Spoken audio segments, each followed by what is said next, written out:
Hello everyone, this is Lemonade, and it has been a while. Bit of an update on the channel for those who are actually interested in my channel. What happened was that I pretty much got a job, and that is the reason why I haven't been uploading in a while. Things just kind of happened. It got away from me, to be honest. To be transparent, when I first started this channel, it was pretty much an act of desperation for a source of income.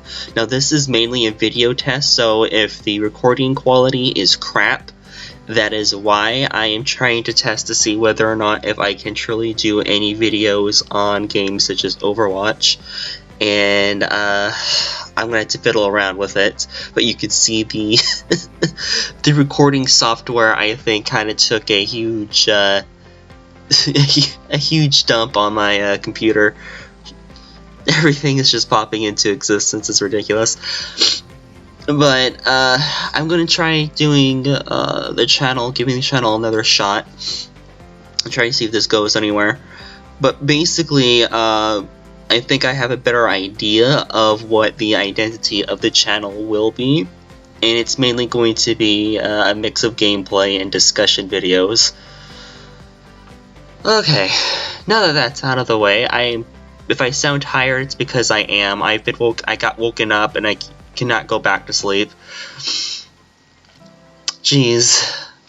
So, what I'm going to do is it's mainly going to be discussion and gameplay videos, and that's kind of it for that. So what I want to discuss for this video? I got like 9 whole minutes, but I think I want to kind of discuss the state of Overwatch at the moment. It's a bit better in terms of which characters are more viable, but there is a huge misconception as to why the tank meta had existed in the first place. I'm gonna have to get Diva footage and kind of give an update on her because she's not doing too well after those changes. But basically, the tank meta existed mainly because of Ana and Roadhog, and Roadhog is still a bit of an issue, and Ana debatably has not been nerfed quite hard enough in terms of her healing output. And Ana was the reason why DPS characters were not being used a whole lot, because you could have several DPS characters try to focus down a tank, and it wouldn't matter because Ana would just heal up that tank up to full in the span of like 2 seconds or so, and she could undo multiple people's worth of work very, very quickly. And because of this, there really wasn't any point to playing DPS heroes, and the meta pretty much became all about trying to out-sustain the other team. Especially with Ana being so powerful and being a bit more resilient to flankers, and she being surrounded by a whole bunch of tanks, especially Roadhog. She was pretty much heavily protected against flankers, so you didn't really want to be using them either in a team composition. And with Ana's Bio Grenade increasing heals so much by 100% at the time, which pretty much gives Lucio's healing amp it up, pretty much the equivalent strength of a Mercy beam on multiple people, the best counter to Ana was another Ana. And then the best characters to synergize with her were tanks, so you would have mirror compositions on both sides. Now that Ana has been nerfed, it is more possible to actually kill tanks with focus fire even when they're being healed with Ana, so it's actually more possible to have different compositions rather than just triple tank. And that is what I believe is the main reason as to why more characters are viable now.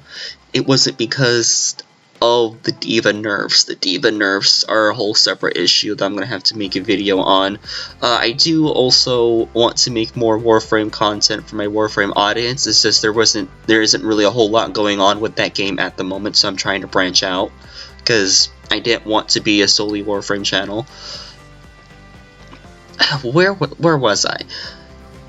The problem with the balance of the game, as of right now, they don't want to balance for high-end players, but at the same time they shouldn't be balancing for low-end players. And I think one of Overwatch's probably problems when it comes to balancing is inconsistency right now, especially with the D.Va nerfs, is inconsistency, because we got like half of the cast that isn't seeing any playtime whatsoever at higher up, and it's a bit ridiculous. I do want to see more characters be more viable, but too many fall off for too quickly the higher up you go. And consistent balancing is, I think, something that definitely needs to be worked on. If they're trying to balance towards the middle tier players, they are going to have to look at the pro scene a bit and look at what is happening to characters as an indication that characters are too lacking.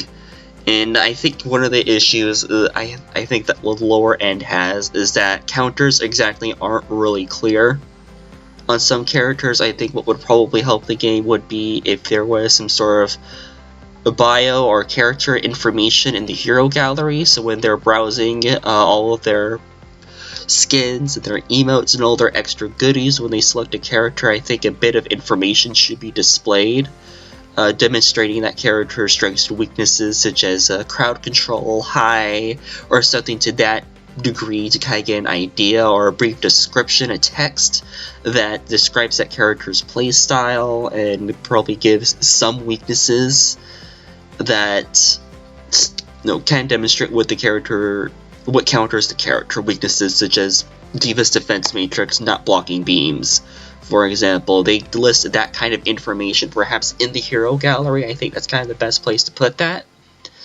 Then perhaps lower end players, or at least not as many players, will be at a complete loss as to what the heck they need to do in order to actually counter a said character. Now, this isn't really going to completely fix the issue, because you're going to have people that never do that absolutely whatsoever. But I think it would help in terms of making it more clear as to which characters counter who, or who are supposed to counter each other.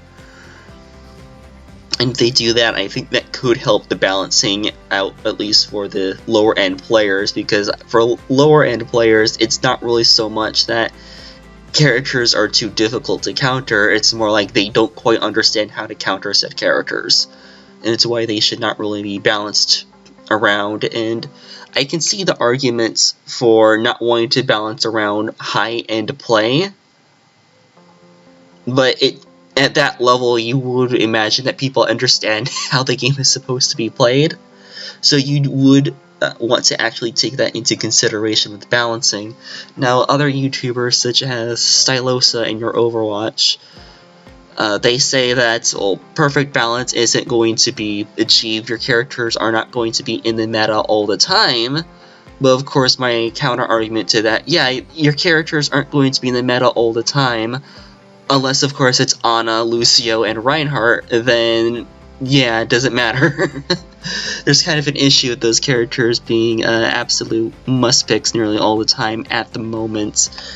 And I think that kind of goes against their argument. Yes, there's going to be a meta, there are going to be characters that are going to be more effective, but I think what needs to be aimed for, that stupid Reinhardt charge, that should have hit, in my opinion, but what it needs to happen in a game like this is that other characters need to be viable to the point where, yes, even though there is a meta, it is possible to contest it with other team compositions. It should be much more possible to do so than currently, and it's just the game isn't there yet.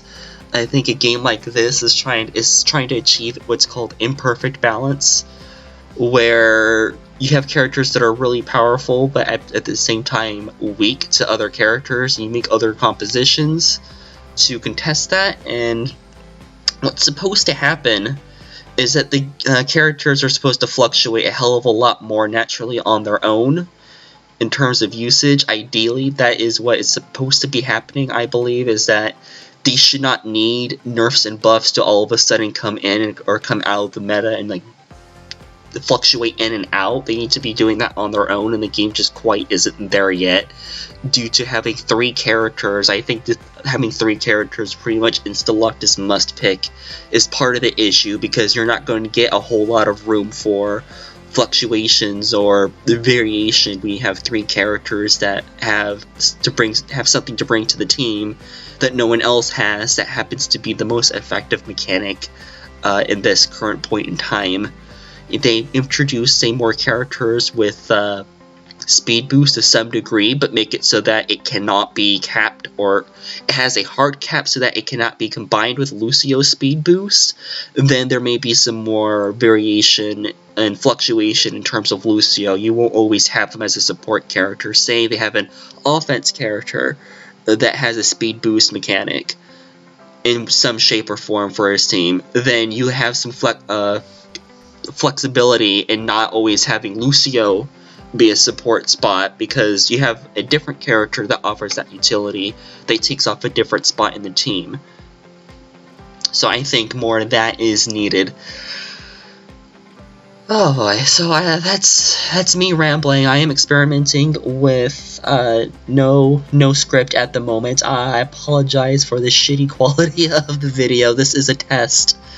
But look for more videos to come. This is more of an update, and I'm a lot more chatty now, so I'm getting a lot more comfortable with talking to people. So that's a huge improvement, personal improvement right there. I will see you all later, and thanks for watching or tolerating this possibly overlong video with me rambling about ballots for a little bit. Later, I will make more concise videos down the road. Later.